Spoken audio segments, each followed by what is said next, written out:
Hey guys, Avois Sea Fury 1200mm. I did a wheel mod based on a lot of the information I gleaned from RC groups. Big thanks to Tom Hunt for the bend to wheel mod. But after I got that done and everything hogged out, I had a problem finding wheels that I could get into my hogged out area, and you can see that right down here. This is where the old wheel fit. Back here, the factory wheel, and then you hog out the front of this with the Dremel and a little track for the strut itself to lay in. I went a little oversized because I wasn't in the right place the first time, but it's the Tom Hunt method. You can see the bend in the gear, and what I want to specifically talk about is the wheels that I ended up using. Get around here so we can get a little more light on it and see how they fit. And I've got a little 3S battery in here just for demo. The prop's removed. I want to show you how they close, and they fit really nice. So there's gear up, gear down, there's gear up. See, they close nice. The doors close nicely. And they're almost flush. I need a little more work there. I've got a Howland servo back here. I need to stick some magnets in. I know someone had pointed that out. So I'm going to put some magnets back in this area to hold these inner gear doors shut. But they cycle and they function nicely is the point. And the trick with those, the problem I was having, is once you do this mod, you need a narrow wheel. All right, and I brought out, here's the factory wheel. See how much thicker it is? And this is a Dubro 2.75 one, and it's much thicker. If you throw a mic on these, let me see if I can do this with one hand. And obviously I'm going to do it in SAE because I am the Estados Unidos. You guys can certainly convert to metric. So that wheel is about, what do we have here? Almost an inch wide, 9.75. So 7/8 of an inch wide, 0.975 on the Dubro. The stock wheel, we mic it. I'm sorry for the camera juddering around. I'm trying to do this one-handed with my iPhone. It's, let's see, it measures, I can't see through the camera, 8.30 or so. So a little narrower than the Dubro, but still fat. All right, and of course the diameter. This is, I mic'd this prior to turning the mic on. This is about 2¼ inches in diameter. This is obviously 2 3/4, and these cool little guys are also 2 3/4, but they only mic out at, oh, my camera works horrific, I know, sorry fellas.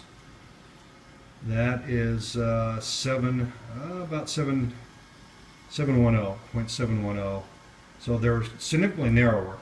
They're a lightweight wheel. They're about $20. I got them from, that's my cap. I got them from a place called the RC Dude, and they were just outside of Las Vegas. Shipped in a couple of days. I'll post a link in the YouTube. They roll nicely. Got the 4mm collet on this side.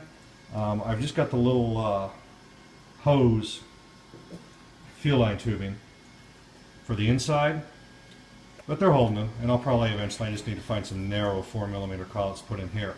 And one thing I did have to do, and I hope this shows up in the video, and I'm looking at the light, this video is probably going to be horrific, but you get the point. You can kind of see the profile of the wheel and the clearance, I hope.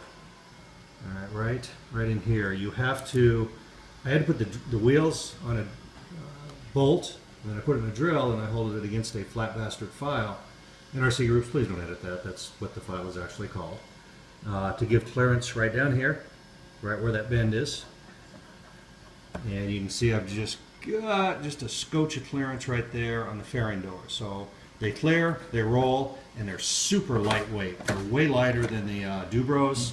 They probably weigh about as much as the factory wheels. And they're 2.75. They're nicely machined aluminum hub in here. I really like these wheels. They're about $20, I think, with shipping and tax and everything. I paid about $25. So they're not cheap, but they're not outrageous. And they function well. Okay, sorry about the shaky video and the horrible lighting. I do a lot of things well. Filming on YouTube probably isn't the best, but you can see they function well. They close well, they go in the gear doors, everything shuts nice and flush. And the other thing, I know a lot of folks have mentioned the V6 FMS P40 wheels, or excuse me, P51 wheels, but try as I might, those are hard to come by.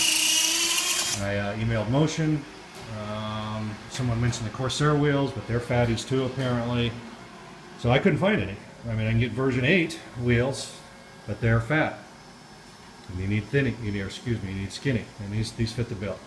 Okay, I hope that makes sense. I hope you guys can watch this and not get nauseous with my shaky camera hand. And actually, I also have a question. I switched out to the FMS 1400 millimeter P40 prop. I know others have done this, and I know others have changed ESCs and motors, and I have not. I have not flown it with this prop yet. There's the gap everyone talks about. It doesn't really upset me, but I'm curious. I have a watt meter, but I don't have the XT5 plugs on the watt meter. I have Dean's plugs, and I don't want to have to rewire it, or too lazy to, whatever. So has anybody flown this prop? Stock motor, stock ESC. Did you burn stuff up? I know, put a watt meter on it. I know the right answer, but just curious if I can fly it and not burn it up if I don't hold it at wide open throttle all the time. And like I said, that's a question. Hopefully somebody has done that and tells me, no, you're an idiot, don't do it, or yeah, it's fine. All right, thanks, fellas. Hope the wheel mod explanation helps, and if somebody else like me was desperately searching for V6 P51 wheels that are a ½ inch wide or a little wider and can't find them like I couldn't, these fit the bill. And like I said, they're super lightweight too. So that's a good thing. All right, peace out.